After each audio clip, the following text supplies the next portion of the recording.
Welcome to Live Vita, the show for women who are ready to break free from diet culture, nourish their bodies intuitively, and reconnect with their natural rhythms. I'm Shay, a registered holistic nutritionist and founder of the Vita Method, where I help women support their gut, hormones, and metabolism through practical, evidence-informed nutrition and lifestyle changes, all without the overwhelm. So whether you're struggling with bloating, energy crashes, metabolic imbalances, or just feeling confused and out of sync with your body, you're in the right place.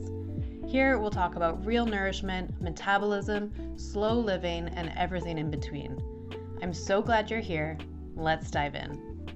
Hello. Welcome to episode 3 of the Live Vita podcast. It is a beautiful sunny day outside. It is the beginning of March where I am here on Vancouver Island. And if you don't know Vancouver Island, it's a very temperate place. We are considered a rainforest and we've had a beautiful winter, but it's spring. There's cherry blossoms on the trees and I'm just so excited to see more of the sun. But I still have some winter stuff going on. I got a pot of bone broth on the stovetop simmering away. I'm going to add some nice turmeric to that. I got some of my favorite sort of immune and mineral supporting herbs. Whenever I make a broth of any sort or anything that's going to be cooking for a long time, I always add some nice mushroom. So I add chaga mushroom to this one, which is great for the immune system and for gut support and kind of overall longevity. And then I also add nettle, and nettle is really great. It's kind of like nature's mineral supplement. So I have a little bit of that simmering in there.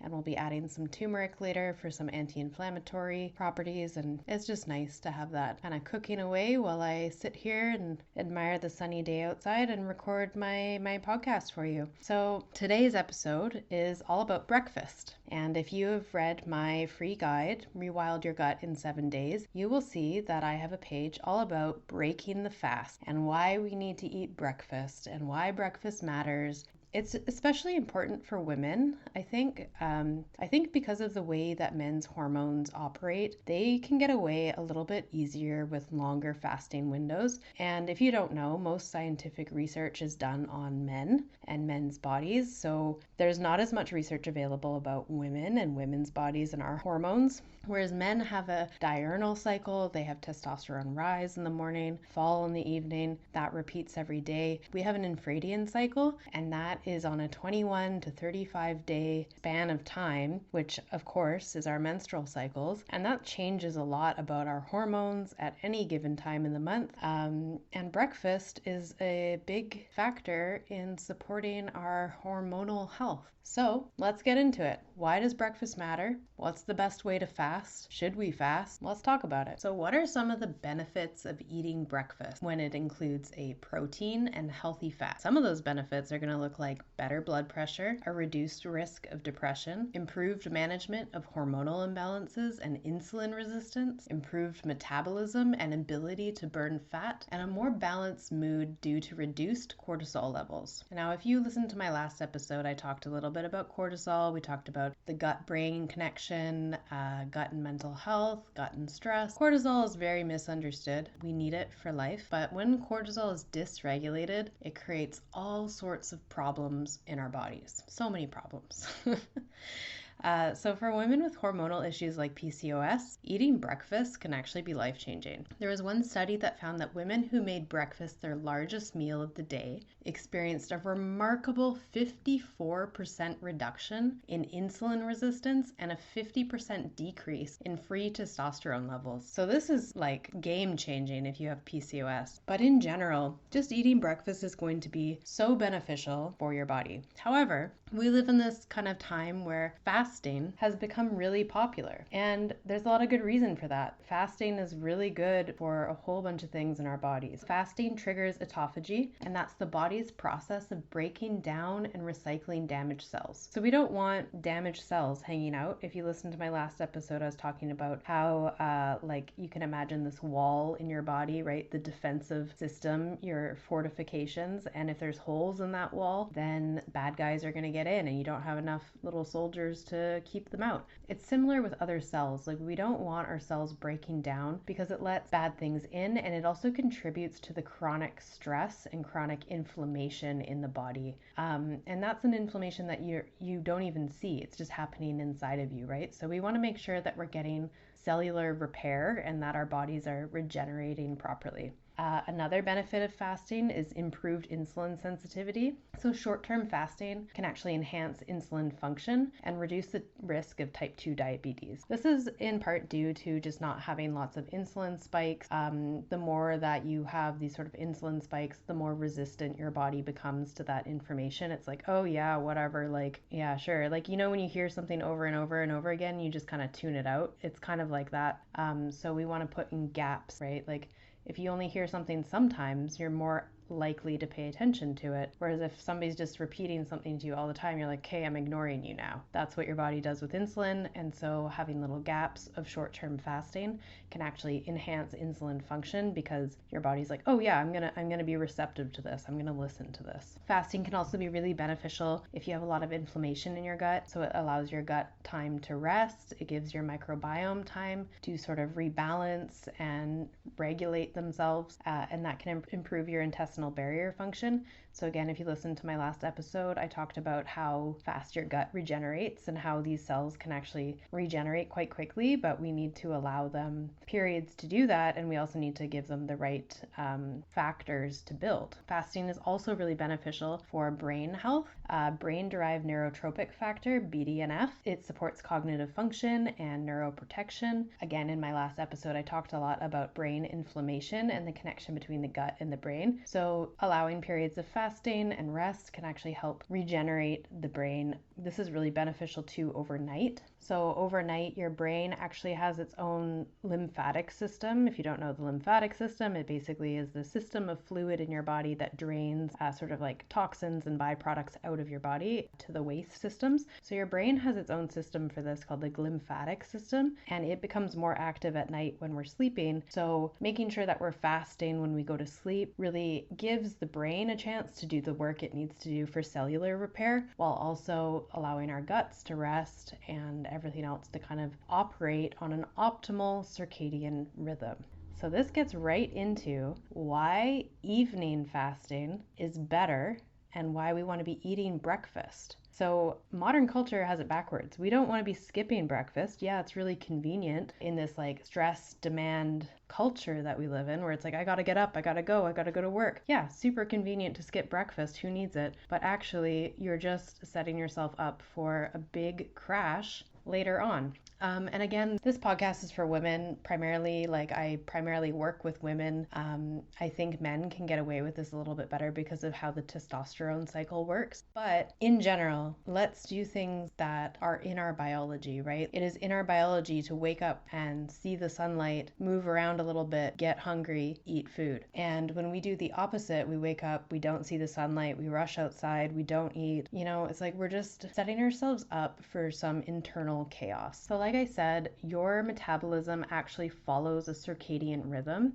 Studies show that glucose metabolism, or your ability to process like sugar and carbs, is more efficient earlier in the day, meaning food is better utilized, it's better absorbed compared to eating later at night. This is also great if you have an active lifestyle or something like that. Like, you want to make sure you're fueling up your body to be efficient when you go out into the world. Like, if you've ever actually taken time to notice the difference in your performance and your mood between a day where you skip breakfast and maybe you just have coffee versus a day where you eat a healthy, balanced breakfast and then have a coffee a little bit later, I personally find that the difference is massive, and my entire eating pattern is completely different. My hunger, my cravings, like all of it, completely different.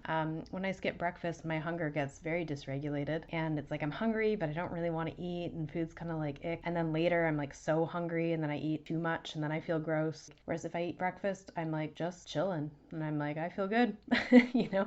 And then I get like a natural hunger around midday, have a little lunch, you know, have a light dinner, feel pretty good, go to bed, and I wake up feeling hungry because I followed a circadian rhythm of eating. There's also some research from 2018 that shows that early time restricted eating, in other words, eating in an 8 to 10 hour window earlier in the day, improves blood sugar, cholesterol, weight regulation, compared to skipping breakfast and eating late. Women's bodies are also more sensitive to fasting stress. A study found that eating earlier in the day supports reproductive hormone balance and reduces cortisol spikes. So again, like because of the way the female hormonal system works versus the male hormonal system, I do think this is particularly important for women, but I also think that men may benefit from it as well. But I know like even in my own partner, he functions fine with skipping breakfast, whereas for me, I like don't feel as good. I'm at a point with my health now where I can fast for longer periods of time and I don't feel particularly dysregulated from it, whereas before I would kind of crash into a hypoglycemic state. But I still don't feel optimal. Like I do it and I'm like, I can do this, but like, why should I? You know, I'd rather eat breakfast and just feel juicy all day rather than not eat breakfast and feel kind of a little chaotic. Now, I also want to say that advocates of anti-diet culture movements, they would say like, it doesn't matter when you eat, you just need to eat, like it's just another food rule or whatever. And I don't like diet culture. I'm not here to give you rules to follow, but I do think that science is important, and knowing that our metabolism follows a circadian rhythm and knowing that these things are going to have an effect on hormones, metabolism, all of that. Like, I think that's important. Again, like I said in my last episode, the most important thing that you can do for your health journey is to tell your body that it is safe. And if changing your eating pattern right now really stresses you out, maybe that's not the thing you want to be working on right now. You know, but you can still hear this information and be like, okay, like that's interesting. Maybe I will break my fast an hour earlier, or maybe I will listen to my hunger cues. I used to work with a woman who would do very long fasts. She was very into biohacking, and she would become visibly dysregulated throughout the day. Her performance would go down, her functioning, everything. Like I would see it. This doesn't seem optimal to me. And she'd be like, oh, I'm hungry, but I can't eat, because she wasn't done her fast. And to me, I'm like, if you're hungry, you should just eat, because your body is telling you, hey, I'm done fasting, let's eat. Right? But you're like overriding it and being like, well, no, I'm not done fasting because it hasn't hit this hour or this time or whatever. And like, I think that's more detrimental than just being like, well, I didn't quite make the fast, but my body's hungry, so I'm going to eat. We actually want to regulate our hunger hormones in a way that's optimal for us. And to do that, we have to listen to our bodies. Anyway, if you're a faster right now and you skip breakfast, no judgment. But I do want you to know this information. And I think maybe check in with yourself. Like, are you pushing yourself to fast just because maybe it seems like a good idea, but are you overriding your own internal cues to do that? Just something to think about. So moving right along into it, how can fasting be detrimental to female hormonal health? So I'm sorry if you are somebody who fasts right now and this episode is a little triggering. I'm not here to trigger you, but I do hope that you find some insights. So fasting in female hormonal health can cause HPA axis dysfunction, which is your hypothalamus pituitary adrenal connection, all these things in your brain connected with your adrenal glands, so your stress sort of regulators, right? And fasting can increase your cortisol and cortisol spikes, leading to irregular periods, sleep disturbances, and blood sugar dysregulation. So if you find, like I mentioned earlier, I used to really crash into like hypoglycemic episodes when I didn't eat regularly. If that's happening to you, that's like a big, big red flag that your blood sugar is becoming quite dysregulated. I actually wore a blood sugar monitor for a little while because I was like, what is going on? Like I was having all these weird symptoms and I was like low carb, kind of carnivore-ish at the time. But my blood sugar was going crazy and I was like, this is weird. So I wore a blood sugar monitor, and I had slowly been trying to like incorporate more carbs into my diet because I was pretty sure something was going on with my blood sugar. And it was just getting to this point where I'm like, I have to eat like every 3 hours because otherwise I'll feel like I'm going to pass out. And so I wore this thing, and at no point after any of my meals did my blood sugar ever spike. Like, it never spiked in the sense of like, oh, my blood sugar is high. It did a very normal, like, oh, the blood sugar comes up and then it goes down, and that's like very normal. But when my blood sugar went down, it went down too far. And then inevitably I'd get into this like hypoglycemic state if I didn't eat right away. And so that is one of the first signs that your body will give you that your blood sugar is on the way towards being very dysregulated and you're on the way towards being insulin resistant. I don't have that happen to me anymore. I don't get hypoglycemic. It's very, very rare that that happens to me now because I eat a lot more carbs and I have a very different diet, and I can fast now for longer periods of time without getting hypoglycemic. But that is something that would be important to pay attention to. And same with like irregular periods can be a number of things, but cortisol is usually connected. Your thyroid health and your metabolism. So prolonged fasting can actually lower your T3, your active thyroid hormone, and that's going to help slow down your metabolism and your energy production. This may be beneficial if you have like an autoimmune thyroid issue or hyperthyroidism. Having a little bit more fasting in your life might be beneficial for you. But if you are like hypothyroid, which most women tend to identify more with like the slow thyroid or hypothyroid function, it's not going to be beneficial to you to have prolonged fasting or even a low carb diet. I talked a little bit about that in my own health journey in my first episode. Also, fasting can be detrimental due to menstrual cycle disruptions. Like I said, the cortisol, the thyroid, these things are going to get dysregulated. Thyroid's connected to your fertility hormones. When the thyroid's dysregulated, the downstream effects of that is that your fertility hormones, your period, will become also dysregulated. So these menstrual cycle disruptions, a study found that women fasting for long periods had increased cycle irregularities and lower progesterone levels. So not only is progesterone needed for fertility, it's also known to increase the production of GABA.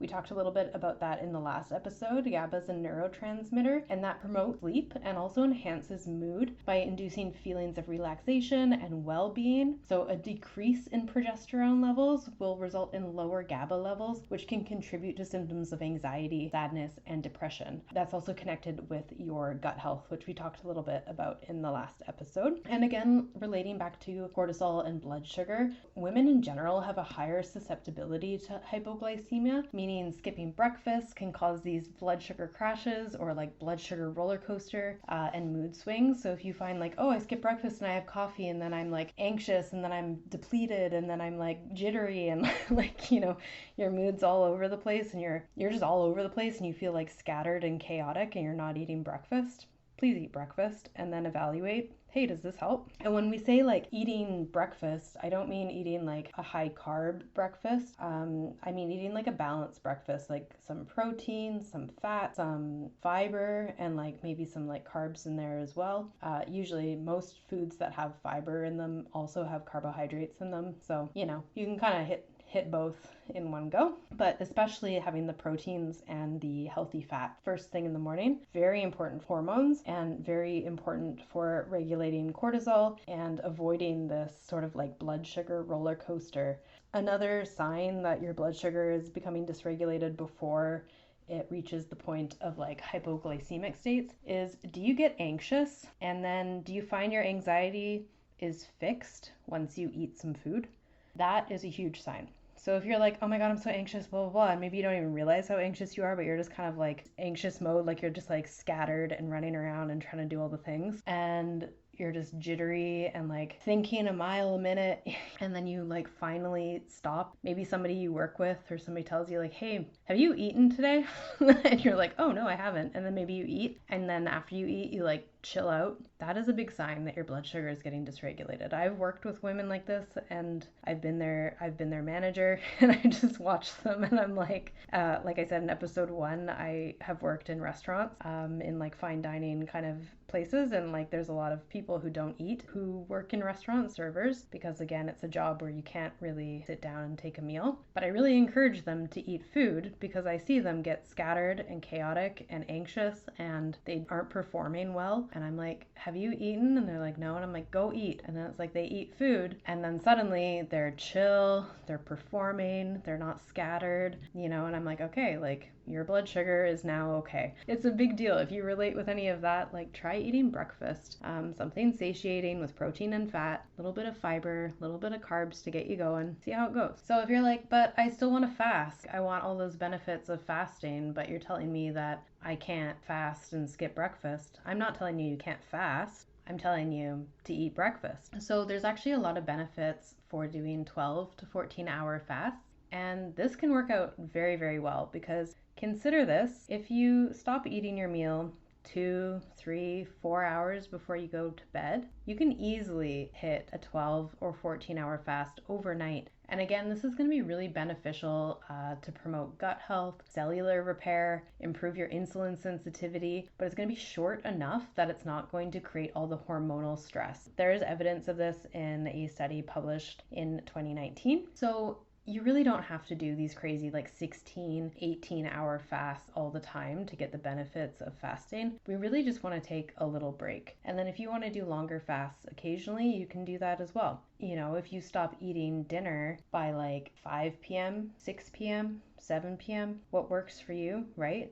Let's say it's 7 p.m., and then you eat breakfast at 7 a.m., or you eat breakfast at 8 a.m., 9 a.m., you're getting a 12 to 14 hour fast, and you're not even struggling with it because you're asleep for most of it. So I think this is a really beneficial way to go. And stopping eating 2 to 4 hours before bedtime is actually going to support your melatonin production, improve your sleep quality, and reduce sort of disruptions that can happen when your body is trying to digest food at the same time as trying to sleep. So like we said earlier, your brain actually has its own lymphatic system that becomes active at night, the glymphatic system, and that process is going to be disrupted if the brain is also like, oh, we got to keep sending all these processes to the digestive system because it's really active right now too. And then you're not going to get as deep of a sleep because you have too much activity going on in your body when it should be resting. What if you're like, okay, I get it, I want to do it, I'm going to fast overnight, but I'm really not hungry in the morning. The idea of eating in the morning makes me feel icky. I've heard about this a lot, heard of it a lot. You can change this. You just have to want to change it. Taking a quick break to talk about something that could completely change the way you approach your gut health. If you're constantly dealing with bloating, sluggish digestion, cravings, or other imbalances with your metabolism and hormones, my free gut guide is the perfect place to start. It's a simple resource to help you restore digestion and rewild your gut in just 7 days.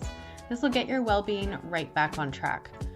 You can grab the gut guide as well as my other free resources at vitaessentia.com/free-health-guides. Also, the link's in the show notes. Now, back to the episode.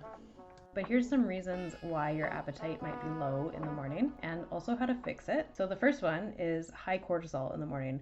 Now, this is normal, just FYI. It's normal to have a rise in cortisol in the morning. That is part of our circadian rhythm. Our rise in cortisol in the morning is what actually wakes us up. And if you're waking up naturally before your alarm clock, that's because you have properly functioning circadian rhythm and properly functioning cortisol. It's like, hey, time to wake up. That's normal. But if we have too much cortisol in the morning, that can be a sign of chronic stress, right? If you're just really stressed out, you wake up, you have no appetite. It's pretty common that when we're really stressed out, we don't really have much of an appetite. And that's because cortisol is actually going to suppress your appetite. So if you're running on stress hormones all the time, you're going to have low appetite, and food's not going to be really appealing because your appetite is being suppressed by that stress hormone. So some things we can do to help regulate the stress response and regulate cortisol and make sure you're just getting the normal amount in the morning, the normal spike that kind of wakes you up, is starting your day with some nice deep breathing, a few little stretches to get your body moving, a couple little twists, twist from side to side. That kind of activates your digestive system. And then getting some daylight on your face. So stick your head out the window, step outside for a minute, whatever you need to do to get some of that morning light on your face, in your eyes, and that is actually going to send a message to your brain that, hey, it's morning, this is the normal time for, wakefulness, this is the normal time for hunger, and your brain's gonna quickly catch up and be like, okay, yeah, like we'll send the right signals for that in the morning at this time. And if you're consistent with it, it'll become like you just wake up before your alarm clock goes off, you get up, you move around, you're hungry, you eat breakfast, and you go have a good day. So another thing that will contribute to having a low appetite in the morning is if you ate too much at night.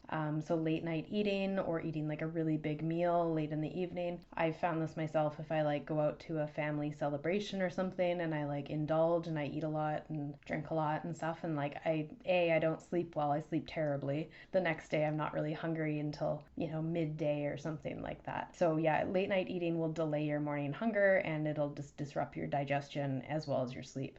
So yeah, we want to always kind of be aiming to stop eating 2 to 3 hours before bed at least. If you can do it 4 hours before bed, great. If you are trying this out and you're like, okay, I'm going to stop eating earlier, but like I'm really hungry now when I go to bed, have a little snack before you go to bed. I have this in my free guide as well, in the Rewild Your Gut in 7 days. Like some nice snacks before bed can be like a glass of warm raw milk with some honey in it, or if you don't have raw milk, at least organic milk with some honey in it. And you could also do like a little bowl of Greek yogurt or a little piece of cheese.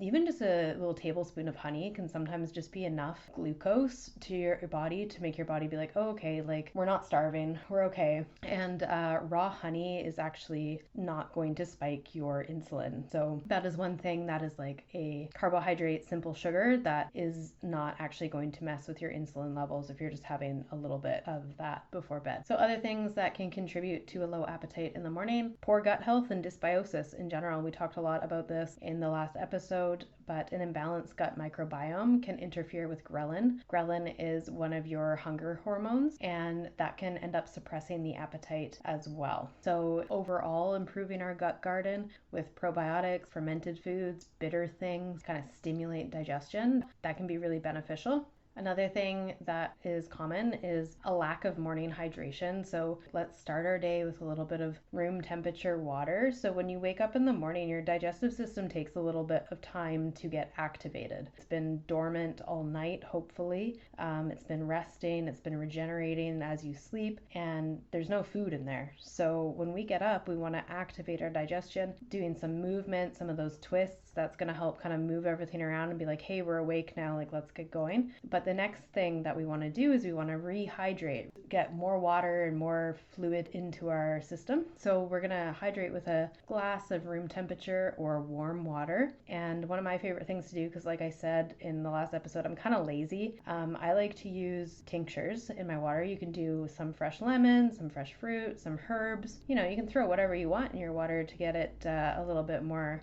active and alive, but I like just a nice simple tincture. I use a liver tincture most mornings, and it has dandelion and milk thistle and Oregon grape. There's something else in there that I don't remember at the moment. And so I just drop a few drops of that into my room temperature water, my filtered water through my big Berkey, and then I sometimes add a little pinch of salt. Sometimes I add a little bit of boiling water to warm it up a little bit. But drinking that water, you're going to notice within a very short period of time, your digestive system becomes awake. It's like it kind of flushes everything out, flushes out any dryness from sleeping, and then your digestive system is like, oh yeah, time to eat food, I think. And then also just like not enough movement in the morning. Sometimes it's like if you just get up and you move from your bed to your couch, let's say, it's going to take longer for your body to come awake and come alive, and then it's going to take longer to get those hunger hormones activated because you're kind of just like moving from one restful state to another restful state. So yeah, get moving in the morning, do a little stretch, go for a little walk, just like move around your house, and then you'll find your appetite starts to follow. So let's do a little recap. Breakfast is important and it supports optimal health. So eating breakfast within 1 hour, 1 to 2 hours of waking is going to kickstart your metabolic rate and stabilize blood sugar throughout the day. This is going to boost your metabolism. It's also going to regulate your hunger hormones. Eating breakfast reduces ghrelin, the hunger hormone, and prevents extreme cravings later in the day. So a high protein breakfast is going to prevent muscle breakdown and improve your body composition. This is really important too if you're fasting. If your body doesn't have resources, like if you are not feeding your body adequately, if you don't have adequate nutrition, if you don't have adequate micronutrients, your body is like, well, I guess I'll make some, and it will break down tissue. Like it'll break down your muscles, it'll break down your fat. Depending on the style of diet you have, like if you're a really low carb diet or carnivore diet, it'll break down muscles in order to provide glucose. So, we want to make sure we're feeding ourselves adequately so we're not breaking down valuable tissue like muscle. And we want muscle on our bodies for A, aging well and being able to move our bodies late into life, and B, because muscle is very metabolically active, and the more muscle you have on your body, the higher a metabolic rate you will have. So eating breakfast also increases your cognitive function. So studies have shown that people who eat breakfast have better concentration and memory throughout the day, which makes perfect sense because if you're hungry, it's really hard to concentrate. And if you're hungry and you're just waiting for your fasting window to be over, your cognitive performance is going to go down and you're going to have a lot more brain fog. Even if you are putting MCT oil in your coffee, it's not a cure-all. Okay. So, what does this look like in application? You're convinced, you're ready to try it, you're like, breakfast sounds great, I'm gonna stop fasting, or maybe you're like, I don't even fast at all right now, I just eat food and I don't really think about it. So, how do you build this day for a balanced approach to fasting while also supporting your metabolism and your hormones and your gut health? We're gonna aim for a 12 to 14 hour overnight fast. I think a lot of people eat dinner around 7, so if you finish your dinner by 7 p.m., then you're eating your breakfast between 7 a.m. and 9 a.m. I do think that having a 1 hour window in the morning is more optimal than a 2 hour window. I think 2 hours can be a long time. But again, let's give ourselves the flexibility, because if you don't have hunger right in the morning, let's not be like, oh, I'm going to make myself eat because it's 12 hours. It's like, wait 13, wait 14, wait for your natural hunger to kick in, right? And then eat. So then we're going to prioritize a protein-rich breakfast. Things like eggs, Greek yogurt, bone broth, some nice protein for first thing in the morning. Things like sardines can be really beneficial to get that right in the morning. It's really beneficial to your hormones with all the omega-3s in those oily fish. But there's lots of options, like eat dinner for breakfast if you have leftovers. Steak and eggs is delicious.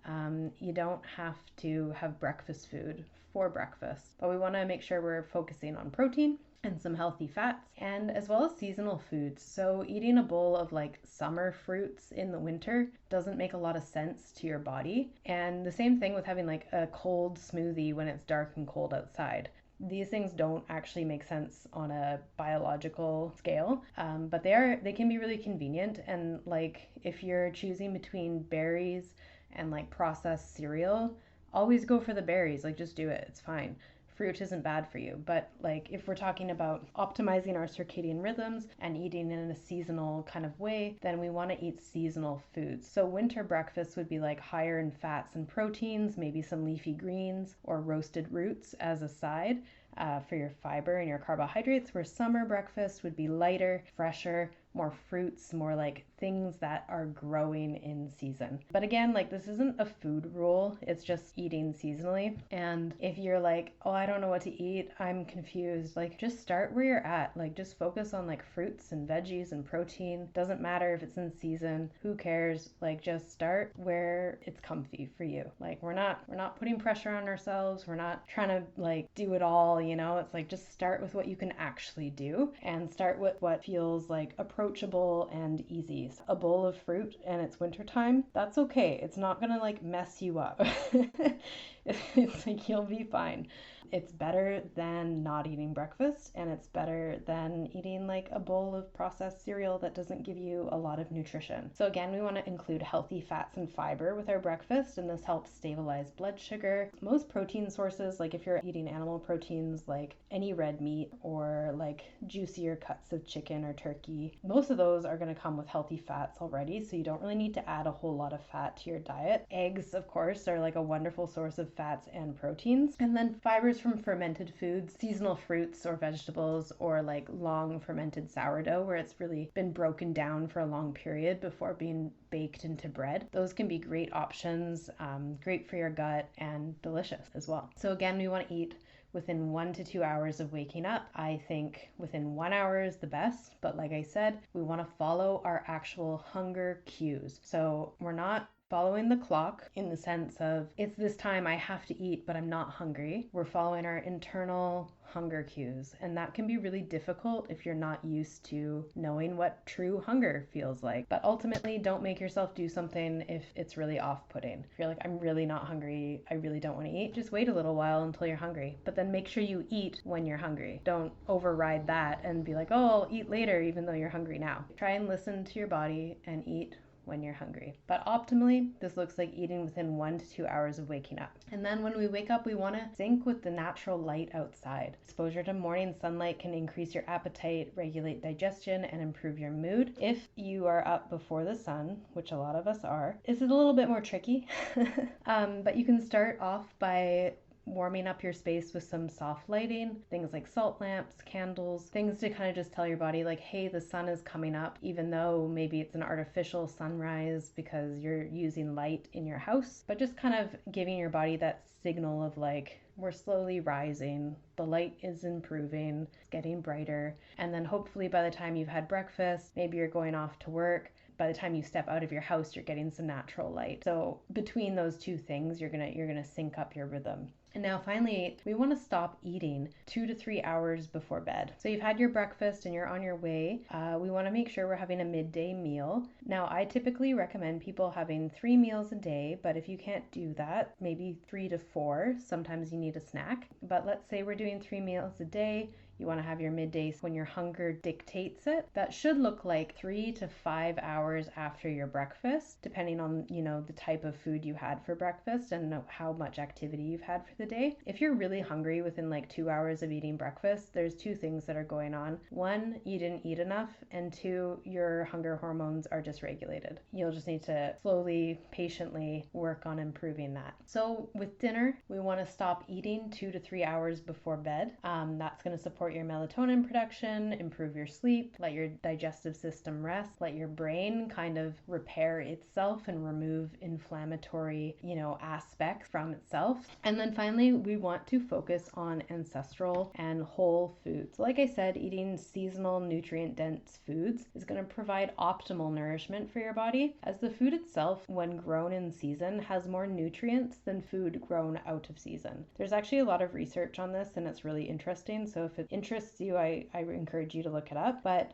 the food grown in season also is going to carry a biological code for your body. So something that grows in the sunshine and hot, bright sunlight in the summertime has a different sort of code inside of it than something that grows in the wintertime. And your body processes this information as part of its like circadian alignment. And when we're eating a lot of like summer fruits in winter, it just doesn't make a lot of sense to our biology. And you might find that you have more gut problems, or you might find that your blood sugar is more dysregulated if you're eating like a really high carb diet and you're living somewhere where it's like a really cold, dark winter. It's just something to keep in mind. Like I said, this isn't supposed to be like a food rule or like do this, not this. It's just biology, and it's really interesting. But if you're just trying to like start somewhere, just start where you're at.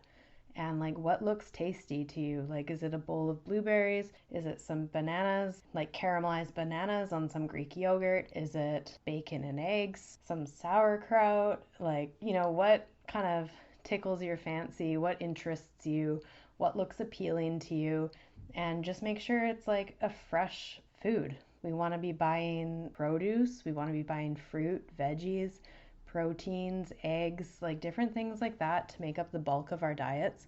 And then, when you have special foods that you enjoy for emotional reasons or other reasons, like find ways to fit those into your diet, knowing that the bulk of what you're eating is really nice, nutritious, whole food.